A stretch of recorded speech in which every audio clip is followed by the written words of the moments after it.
Urgent টাকার প্রয়োজন পড়লে কারো কাছে যাওয়ার প্রয়োজন নেই, কারো কাছে চাওয়ারও দরকার নেই। লাখ, 2 লাখ বা 50 লাখ, যতটাই প্রয়োজন হোক না কেন, শুধু চোখ বন্ধ করে আপনি এই ইসমে পাক, পবিত্র নাম পড়া শুরু করে দিন। তাৎক্ষণিকভাবে আপনার জন্য গায়েবী সাহায্য বা উদ্দেশ্য থেকে অর্থের ব্যবস্থা হয়ে যাবে। এটি এমন এক ওজিফা বা তসবিহ পাঠের আমল, আপনি যদি এই নিয়তে করেন, আল্লাহ আমাকে সম্পদ দান করুন, আমার দারিদ্রতা দূর করে আমাকে ধনী বানিয়ে দিন, আমাদের ঘরে প্রচুর রিজিক ও অর্থ আসুক, তবে আপনি কয়েকদিনের মধ্যেই এর ফলাফল দেখতে পাবেন। শুধু একদিন চেয়ে দেখুন, তৎক্ষণাৎ ব্যবস্থা হয়ে যাবে। যাদের প্রয়োজন তারা দেরি করবেন না। এটি করার জন্য দিনের কোনো নির্দিষ্ট বাধ্যবাধকতা নেই। আপনাকে শনি, সোম বা বুধবারেই করতে হবে এমন বাধ্যবাধকতা নেই। প্রতিটি দিন, প্রতিটি মুহূর্ত আল্লাহর সৃষ্টি, শুধু তার দরবারে পড়ার জন্য বসে যান। এটি অত্যন্ত পরীক্ষিত একটি আমল, যা আপনি অন্য কোথাও পাবেন না। প্রথমে নিয়ত করতে হবে, মনে মনে বলুন, হে আল্লাহ, আমার এত পরিমাণ অর্থের প্রয়োজন। আজ সবাই কোনো না কোনোভাবে অভাবী, তাই যে যেভাবে চাইবে আল্লাহ তাকে সেভাবেই দান করবেন। এই আমলটি করে ইতিমধ্যে অসংখ্য মানুষ উপকৃত হয়েছেন, তাই দেরি না করে আজই শুরু করুন। এটি এতটাই শক্তিশালী যে একদিকে আপনি আমল শুরু করবেন, অন্যদিকে গায়েবী সাহায্য আসা শুরু হবে। আপনার কাছে যে সম্পদ আছে তাতে বরকত হবে, বৃদ্ধি পাবে। আপনার সব ধরনের দারিদ্রতা, অভাব অনটন, পেরেশানি তৎক্ষণাৎ খতম হয়ে যাবে। আপনার সব আত্মীয় স্বজনের তুলনায় আপনার কাছে সবচেয়ে বেশি সম্পদ থাকবে। তাই যে রিজিক ও সম্পদের অন্বেষণকারী, সে অন্য কোথাও দৌড়াবেন না। কারো কাছে যাওয়ার প্রয়োজন নেই, কোথাও চাওয়ার প্রয়োজন নেই। শুধু এটিকে জীবনের প্রথম এবং শেষ ওজিফা মনে করে নিন। যারা প্রতিদিন এই অভিযোগ করেন যে আমরা বড় বড় ওজিফা করেছি কিন্তু কোথাও থেকে ফায়দা হচ্ছে না, আসুন আজ সেই আমলটি বলছি, যা আশিকদের আমল, যারা হাতের মুঠোয় মাটি নিলে সোনা বানিয়ে দেন। আজ সেই মাটি সোনা করার আমল বলছি। আপনার জীবন এবং আপনার বংশধরদের আবাদ করার আমল বলছি। সারা জীবন আপনার ঘর থেকে মাল সম্পদ শেষ হবে না। শুধু খেয়াল রাখতে হবে যে পূর্ণ বিশ্বাস এবং পূর্ণ মনোযোগের সাথে পড়তে হবে। এত দ্রুত টাকার ব্যবস্থা হয়ে যাবে যে হাতে সম্পদ চলে আসে। এত রিজিক বর্ধিত হবে যে সম্পদ চিরদিনের জন্য আপনার আশিক হয়ে যাবে। আপনাকে আর সম্পদের পেছনে দৌড়াতে হবে না। সম্পদ আপনার পিছু নেবে এবং আপনাকে তালাশ করবে। এখন আপনি সম্পদ খুঁজবেন না, সম্পদ আপনার ঘর এবং আপনাকে খুঁজে আপনার কাছে আসবে। এই আমল যদি না করেন, তবে সারা জীবন কপালে অনুশোচনা ছাড়া আর কিছুই থাকবে না। আপনার আগের জীবন যেমন কেটেছে তেমনই কাটবে। যদি বদলাতে চান, অবস্থার পরিবর্তন চান, তবে তৎক্ষণাৎ প্রত্যাবর্তন করুন। কার দিকে? আল্লাহর দিকে। আল্লাহর 4টি নামের ওজিফা একসাথে করতে হবে। আমাদের প্রিয় নবী হযরত মুহাম্মদ সাল্লাল্লাহু আলাইহি ওয়াসাল্লাম তার ছোট্ট সাহাবী হযরত আব্দুল্লাহ ইবনে আব্বাস রাদিয়াল্লাহু তাআলা আনহুকে একটি অসাধারণ শিক্ষা দিয়েছিলেন। আব্দুল্লাহর বয়স তখন ছিল মাত্র 12 বছর। নবীজি তাকে 4টি বিশেষ কথা শিখিয়েছিলেন। প্রথম কথা, রাসূল সাল্লাল্লাহু আলাইহি ওয়াসাল্লাম বললেন, বৎস, যখনই কিছু চাইবে তখন সরাসরি আল্লাহর কাছে চাইবে। তোমার নজর যেন মানুষের দিকে না থাকে, বরং তোমার মালিকের দিকে থাকে। দ্বিতীয় কথা, যদি কখনো সাহায্যের প্রয়োজন হয় তবে কেবল আল্লাহর কাছে সাহায্য প্রার্থনা করবে। মনে রাখবে, আল্লাহর সাহায্য যদি তোমার সাথে থাকে তবে দুনিয়ার আর কোনো সাহায্যের তোমার প্রয়োজন পড়বে না। তৃতীয় কথা, খুব মনোযোগ দিয়ে শুনুন। সারা দুনিয়ার সব মানুষ যদি একজোট হয়ে আপনার কোনো উপকার করতে চায়, তারা কিন্তু বিন্দুমাত্র উপকার করতে পারবে না, যতক্ষণ না আল্লাহ আপনার তকদিরে তা লিখে রাখেন। অর্থাৎ সব লাভের মালিক একমাত্র আল্লাহ। চতুর্থ কথা, ঠিক তেমনি ভাবে সারা দুনিয়ার সব মানুষ মিলেও আপনার বিন্দুমাত্র ক্ষতি করতে পারবে না, যদি আল্লাহ আপনার তকদিরে সেই ক্ষতি না লিখে থাকেন। তাই মানুষকে নয়, ভয় পেতে হবে। ভয় পেতে হলে কেবল আল্লাহকেই পাওয়া উচিত। প্রিয় বন্ধুরা, মূল আমলটি বলার আগে একটি অনুরোধ, আপনারা কে, কোন দেশ ও কোন শহর থেকে দেখছেন তা আমাদেরকে কমেন্টে জানাবেন। আপনাদের কমেন্ট আমাদেরকে উৎসাহিত করে। আমার প্রিয় দেশ বাংলাদেশ ছাড়া অনেকে ইউরোপ থেকে দেখেন, অনেকে মধ্যপ্রাচ্য থেকে দেখেন, অনেকে ইন্ডিয়া থেকে দেখেন। তাদের কমেন্ট পেলে আমরা বেশি উৎসাহিত হই। প্রিয় বন্ধুরা, আন্তর্জাতিক বক্তা মুফতি মেনক বলেন, কোরআনের 2টি আয়াতের একটি দোয়া যা আমার জীবনের বন্ধ দরজাগুলো খুলে দিয়েছে, এবং আল্লাহর 4টি নাম প্রতিদিন 71 বার পড়লে আর্জেন্ট টাকা পয়সার সমস্যা গায়েবীভাবে সমাধান হয়ে যায়। তিনি বলেন, হে আমার প্রিয় ভাই ও বোন, একটু থামুন। আপনি কি জীবনের এমন এক পর্যায়ে আছেন যেখানে মনে হচ্ছে চারিদিকের সব পথ বন্ধ হয়ে গেছে, অনেক চেষ্টা করেও কোনো সমাধান পাচ্ছেন না? আজ আমি আপনাদের এমন একটি দোয়ার কথা বলবো যা আমি নিজে প্রতিদিন ফজরের পর পাঠ করি। এটি পড়ার পর আমি আমার জীবনে এমন সব অবিশ্বাস্য পরিবর্তন দেখেছি যা আমি কখনো কল্পনাও করিনি। এমন জায়গা থেকে সাহায্য এসেছে যেখানে কোনো আশাই ছিল না, আর এমন প্রশান্তি পেয়েছি যা কোটি টাকা দিয়েও কেনা সম্ভব নয়। এটি কোনো জাদুর কথা নয়, এটি সরাসরি পবিত্র কোরআনের সূরা আল ইমরানের 2টি আয়াত। স্বয়ং আল্লাহ যখন আমাদের এই দোয়াটি পড়তে বলেন, তখন এর শক্তি কতটা হতে পারে একবার ভেবে দেখুন। আর সূরা ইমরানের 2টি আয়াতের ওজিফা এবং শেষে থাকবে, আর্জেন্ট টাকা পয়সা লাগলে তখন মাত্র 71 বার আল্লাহর 4টি গুণবাচক নামের ওজিফার নিয়ম। যদি আপনি কষ্টের সম্মুখীন হন, আপনার আয় আটকে থাকে, সবকিছু চেষ্টা করেও কোনো পরিবর্তন না আসে, তবে আজ আপনি যা শুনতে যাচ্ছেন তা আপনার জীবনের মোড় ঘুরিয়ে দিতে পারে। কারণ আল্লাহ তার 4টি নামের মধ্যে এমন এক গোপন শক্তি দিয়েছেন যা রিজিকের পথ খুলে দিতে পারে, বরকত নিয়ে আসতে পারে, এবং এমন সব দুয়ার খুলে দিতে পারে যা আপনি ভেবেছিলেন চিরতরে বন্ধ হয়ে গেছে। আমরা সারাদিন মানুষের পেছনে ছুটি, চাকরির জন্য দুশ্চিন্তা করি, সম্মানের জন্য হাহাকার করি, কিন্তু এই আয়াতটি আমাদের শেখায়, আপনি যখন বলেন, হে আল্লাহ, আপনি সার্বভৌম শক্তির অধিকারী, তখন আপনার মন থেকে মানুষের ভয় দূর হয়ে যায়। আপনি বুঝতে পারেন আপনার রিজিক কোনো বসের হাতে নয়, বরং আল্লাহর হাতে। মানুষ আপনাকে ছোট করতে পারে, কিন্তু আল্লাহ যদি আপনাকে সম্মান দিতে চান, তবে পৃথিবীর কেউ তা কেড়ে নিতে পারবে না। এই দোয়া আপনার ভেতরে সেই আত্মবিশ্বাস ফিরিয়ে আনে। আল্লাহ রাতকে দিনে বদলান, মৃত থেকে জীবন বের করেন। আপনার পরিস্থিতি যত অন্ধকারই হোক না কেন, তিনি সেখান থেকে আলোর পথ বের করার ক্ষমতা রাখেন। মুফতি মেনক বলেন, আমি প্রতিদিন ফজরের নামাজের পর দুনিয়াবি কোনো কাজে হাত দেওয়ার আগে এই আয়াতটি 3 বার পাঠ করি। প্রথমবার পাঠ করলে মন শান্ত হয়ে যায়, দ্বিতীয়বার পড়লে গভীরতা অনুভব করি, তৃতীয়বার পড়ার সময় মনে হয় পুরো পৃথিবী একদিকে থাকলেও আমার সাথে আমার আল্লাহ আছেন। এরপর আমি নিজের ভাষায় আল্লাহর কাছে প্রাণ খুলে দোয়া করি। বিশ্বাস করুন, আমার দিনগুলো আগের চেয়ে অনেক বেশি সহজ হয়ে গেছে। বড় কোনো সমস্যা আসলেও আমি বিচলিত হই না, কারণ আমি জানি আমার অভিভাবককে। আল্লাহি, আমি দেখেছি আমার দিনগুলো কত হালকা হয়ে যায়। কোনোদিন এই আমলটি করতে ভুলে গেলে মনে হয় দিনের শুরুতেই কোনো বড় সুরক্ষা কবচ হারিয়ে ফেলেছি।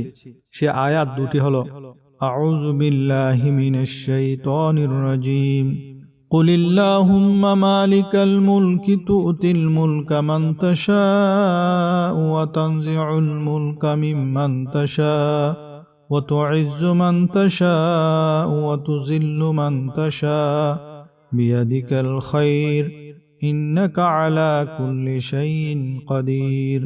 অর্থাৎ বলুন, ইয়া আল্লাহ, তুমি সার্বভৌম শক্তির অধিকারী। তুমি যাকে ইচ্ছা রাজ্য দান করো এবং যার কাছ থেকে ইচ্ছা রাজ্য ছিনিয়ে নাও, এবং যাকে ইচ্ছা সম্মান দান করো আর যাকে ইচ্ছা অপমানে পতিত করো। তোমার হাতে রয়েছে যাবতীয় কল্যাণ। নিশ্চয়ই তুমি সর্ববিষয়ে ক্ষমতাশীল। তুলিজুল লাইলা ফিন নাহারি ওয়া তুলিজুন নাহারা ফিল লাইল ওয়া তুখরিজুল হাইয়া মিনাল মাইয়িতি ওয়া তুখরিজুল মাইয়াতা মিনাল হাই ওয়া তারযুকু মান তাশাউ বিগাইরি হিসাব। তুমি রাতকে দিনের ভেতরে প্রবেশ করাও এবং দিনকে রাতের ভেতরে প্রবেশ করিয়ে দাও। আর তুমি জীবিতকে মৃতর ভেতর থেকে বের করে আনো এবং মৃতকে জীবিতের ভেতর থেকে বের করো। আর তুমি যাকে ইচ্ছা বেহিসাব রিজিক দান করো। আজই এই আয়াতটি মুখস্থ করে নিন। এটি শুধু একটি দোয়া নয়, এটি আল্লাহর কাছে আপনার আত্মসমর্পণের ঘোষণা। আসুন একে অপরের জন্য দোয়া করি। আপনি এই মুহূর্তে কোনো সমস্যার মধ্যে দিয়ে যাচ্ছেন, হতে পারে অভাব, একাকিত্ব বা কোনো গোপন দুশ্চিন্তা। কমেন্টে আপনার সমস্যার কথা সংক্ষেপে লিখুন এবং আপনি কোথায় থেকে দেখছেন তা জানান। আমরা যখন একে অপরের জন্য দোয়া করি, আল্লাহ তা কবুল করেন। হতে পারে আপনার একটি আমিন অন্য কারো জীবনের মোড় ঘুরিয়ে দেবে। আমার প্রিয় ভাই বোনেরা, জীবনে এমন কিছু মুহূর্ত আসে যখন টাকা পয়সা হাতের মুঠো থেকে ফসকে যায়, সব দুয়ার বন্ধ হয়ে যায়, মানুষ মুখ ফিরিয়ে নেয় এবং আপনার হৃদয় আগামীকালের দুশ্চিন্তায় কাঁপতে থাকে। আপনি আপনার বিল, পরিবার এবং দায়িত্বের দিকে তাকিয়ে মনে মনে প্রশ্ন করেন, সাহায্য কোথা থেকে আসবে? কিন্তু মনোযোগ দিয়ে শুনুন, যখন সব জাগতিক উৎস শুকিয়ে যায়, সেটি শেষ নয়, বরং এটি আল্লাহর পক্ষ থেকে আপনাকে সেই একমাত্র উৎসের দিকে ফিরিয়ে নেওয়ার ইঙ্গিত, যা কখনো ফুরায় না। তিনি সৃষ্টির দুয়ার বন্ধ করে দেন যাতে আপনি স্রষ্টার দিকে ফিরে যান। সেই সত্তা যিনি আপনি যখন ভূমিষ্ঠ হননি তখন আপনাকে খাইয়েছে, যখন অসহায় ছিলেন তখন রক্ষা করেছেন এবং আপনার চোখ খোলার আগেই আপনার রিজিক লিখে রেখেছেন। তিনি আপনাকে কখনো পরিত্যাগ করেননি। যদি আপনি কষ্টের সম্মুখীন হন, আপনার আয় আটকে থাকে, সবকিছু চেষ্টা করেও কোনো পরিবর্তন না আসে, তবে আজ আপনি যা শুনতে যাচ্ছেন তা আপনার জীবনের মোড় ঘুরিয়ে দিতে পারে। কারণ আল্লাহ তার 4টি নামের মধ্যে এমন এক গোপন শক্তি দিয়েছেন যা রিজিকের পথ খুলে দিতে পারে, বরকত নিয়ে আসতে পারে এবং এমন সব দুয়ার খুলে দিতে পারে যা আপনি ভেবেছিলেন চিরতরে বন্ধ হয়ে গেছে। আপনি যদি অর্থকষ্ট বা নিত্য প্রয়োজনীয় অভাবের কারণে দুশ্চিন্তাগ্রস্ত হন, তবে যে নামটি আপনাকে আঁকড়ে ধরতে হবে তা হলো ইয়া রাজ্জাক। এই নাম আমাদের মনে করিয়ে দেয় যে আল্লাহই রিজিক সৃষ্টি করেন এবং তা প্রতিটি প্রাণীর কাছে পৌঁছে দেন। আমরা প্রায়ই ভাবি আমাদের রিজিক আমাদের নিয়োগকর্তা, ব্যবসা বা ক্লায়েন্টের হাতে, কিন্তু সত্য হলো আপনার খাওয়া প্রতিটি লোকমা, পরিধান করা প্রতিটি কাপড় এবং মাথার ও উপরের ছাদ আপনার মেধা বা পরিচিতির কারণে আসেনি। এটি এসেছে কারণ আল্লাহ তা আপনার কাছে পৌঁছানোর অনুমতি দিয়েছেন। চাকুরি বাকুরি বা ব্যবসা কেবলমাত্র মাধ্যম, মূল উৎস নয়। আল্লাহ সমুদ্রের অতল গহ্বরের মাছ থেকে শুরু করে আকাশের পাখি সবার রিজিকের দায়িত্ব নিয়েছেন। প্রতিদিন ফজর নামাজের পর 71 বার ইয়া রাজ্জাকু পাঠ করলে তার হৃদয়কে শান্ত করে এবং আল্লাহর সাথে আপনার সম্পর্ক দৃঢ় করে। দ্বিতীয় বরকতময় নাম হলো ইয়া গনি। ইয়া গনি, তিনি এমন এক সত্তা যার কারো সাহায্যের প্রয়োজন নেই, বরং আকাশ ও জমিনের সব ধনভাণ্ডার তারই। যখন আপনি এই নামটির মাহাত্ম্য বুঝবেন, তখন মানুষের কাছে হাত পাতা বন্ধ করে দিবেন। প্রকৃত ধনী হওয়া মানে ব্যাংক ব্যালেন্স বেশি হওয়া নয়, বরং প্রকৃত ঐশ্বর্য হৃদয়ের ভেতরে থাকে। প্রতিদিন 71 বার ইয়া গনি পাঠ করার মাধ্যমে আপনি স্বীকার করছেন যেসব সম্পদের মালিক আল্লাহ, আপনি তার কাছে এমন সচ্ছলতা চাচ্ছেন যা আপনাকে মানুষের কাছে ছোট হওয়া থেকে রক্ষা করবে। মনে রাখবেন, বরকতহীন কারি টাকার চেয়ে বরকতপূর্ণ অল্প আয় অনেক ভালো। তৃতীয় নামটি হলো ইয়া মুগনি। আল্লাহ যাকে ইচ্ছা তাকে অন্তর ও হাতে ধনী করে দেন। অনেক সময় আল্লাহ রিজিক দিতে দেরি করেন কারণ তিনি আপনাকে ধৈর্য ও কৃতজ্ঞতা শেখাতে চান। তিনি আপনাকে হয়তো একবারে অনেক টাকা দেন না, কিন্তু তিনি আপনাকে দক্ষতা, প্রজ্ঞা এবং কর্মস্পৃহা দান করেন, যা আপনাকে আজীবন রিজিক অর্জনে সহায়তা করে। মানুষের কাছে চাইলে সম্মান কমে, কিন্তু আল্লাহর কাছে চাইলে সম্মান বাড়ে।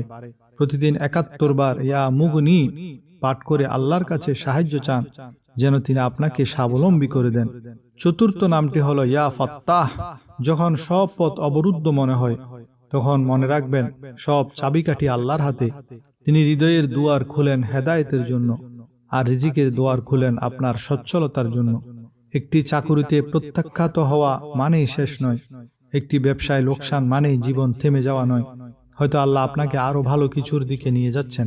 প্রতিদিন 71 বার ইয়া ফাত্তাহ পাঠ করুন। আপনার ভেতরের ভয়, অলসতা এবং নেতিবাচক চিন্তার যে বন্ধ দরজাগুলো আছে সেগুলো খোলার জন্য তার কাছে প্রার্থনা করুন। যখন আল্লাহ কোনো দুয়ার খুলেন, পৃথিবীর কোনো শক্তি তা বন্ধ করতে পারে না। আমার প্রিয় ভাই ও বোনেরা, আপনার যা প্রয়োজন তা আল্লাহ ইতিমধ্যেই জানেন। আপনার কান্নার আগেই তিনি সমাধানের পথ তৈরি করে রেখেছেন। একটি আমল মনে রাখুন, এই 4টি নাম ইয়া রাজ্জাকু, ইয়া গনিয়ু, ইয়া মুগনি, ইয়া ফাত্তাহু ইয়াকিন বা দৃঢ় বিশ্বাসের সাথে পাঠ করুন। শুধু জিভ দিয়ে নয়, হৃদয় থেকে বলুন। চেষ্টা চালিয়ে যান, কাজ করুন, কিন্তু ফলাফলের জন্য কেবল আল্লাহর উপর ভরসা রাখুন। রিজিকের দরজা চতুর মানুষের জন্য খোলে না, বরং তাদের জন্য খোলে যারা আল্লাহর উপর তাওয়াক্কুল করে। আল্লাহ আপনাকে এমন রিজিক দান করুন যা আপনার জীবনে শান্তি আনবে, এমন ঘর দান করুন যা বরকতে পূর্ণ থাকবে, এমন আত্মা দান করুন যা সর্বদা বিনয়ী থাকবে। রাসূলুল্লাহ সাল্লাল্লাহু আলাইহি ওয়াসাল্লাম ইরশাদ করেছেন, যে ব্যক্তি ইস্তেগফারকে নিজের জন্য আবশ্যক করে নেয়, অন্য বর্ণনায় এসেছে যে ব্যক্তি অধিক পরিমাণে ইস্তেগফার করে, কিয়ামতের দিন আল্লাহ তাকে পুরস্কৃত তো করবেনই, তবে এই দুনিয়াতেও আল্লাহ তার যাবতীয় দুঃখ কষ্টকে খুশিতে বদলে দেবেন, তার সংকীর্ণতা বা কঠিন অবস্থাকে সহজ করে দেবেন, এবং আল্লাহ তাকে এমন জায়গা থেকে রিজিক দান করবেন যা সে কল্পনাও করতে পারবে না। কোরআনে মজিদে আল্লাহ তাআলা হযরত নূহ আলাইহিস সালামের ঘটনার বর্ণনা দিয়ে ইস্তেগফারের গুরুত্ব বুঝিয়েছেন। তিনি নূহ আলাইহিস সালামের জাতিকে বলেছিলেন, তোমরা আল্লাহর কাছে ক্ষমা চাও, ইস্তেগফার করো, আল্লাহ তোমাদের গুনাহ মাফ করে দেবেন। এই পানি হলো মানুষের জীবনের রহস্য। আল্লাহ তোমাদের উপর মুষলধারে বৃষ্টি বর্ষণ করবেন। তোমরা যারা ধন সম্পদের অভাবের অভিযোগ করো, তারা ইস্তেগফার করো, আল্লাহ তোমাদের ধন সম্পদে প্রাচুর্য দান করবেন। যারা সন্তানের নিয়ামতের জন্য তৃষ্ণার্ত, তারা ইস্তেগফার করো, আল্লাহ তোমাদের সন্তান দান করবেন। যারা ফলমূল বা ফসলের জন্য কষ্টে আছো, আল্লাহ তোমাদের বাগানের মালিক বানিয়ে দেবেন। আর যদি পানির এক এক ফোঁটার জন্য হাহাকার করো, তবে আল্লাহ তোমাদের জন্য নহর বা নদী প্রবাহিত করে দেবেন। তোমাদের কি হলো যে তোমরা আল্লাহর মহিমা ও গাম্ভীর্য বুঝো না?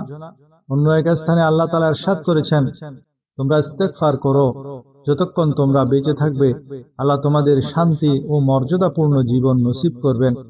দ্বিতীয় এক স্থানে আল্লাহ তাআলা হযরত হুদ আলাইহিস সালামের কওমের ঘটনা উল্লেখ করে বলেছেন যে, আল্লাহর প্রিয় নবী বলেছিলেন, হে আমার কওম, তোমরা ইস্তেগফার করো, আল্লাহ তোমাদের মুষলধারে বৃষ্টি দান করবেন। আর যদি তোমরা কোনো দুর্বলতা অনুভব করো, তবে আল্লাহ তোমাদের সেই দুর্বলতাকে শক্তিতে রূপান্তর করে দিবেন। সুতরাং কারো যদি আর্থিক দুর্বলতা থাকে, পারিবারিক সমস্যা থাকে, কিংবা সামাজিক ও মানসিক দুর্বলতা থাকে, ইস্তেগফার করলে আল্লাহ তাআলা এই সব ধরনের দুর্বলতাকে শক্তিতে বদলে দেন, দুঃখকে খুশিতে বদলে দেন। যখন কোনো মানুষ বারবার আল্লাহর কাছে ক্ষমা চায়, আস্তাগফিরুল্লাহ পড়ে, তখন আল্লাহ তাকে পুরস্কার হিসেবে এই বিশেষ নিয়ামতগুলো দান করেন।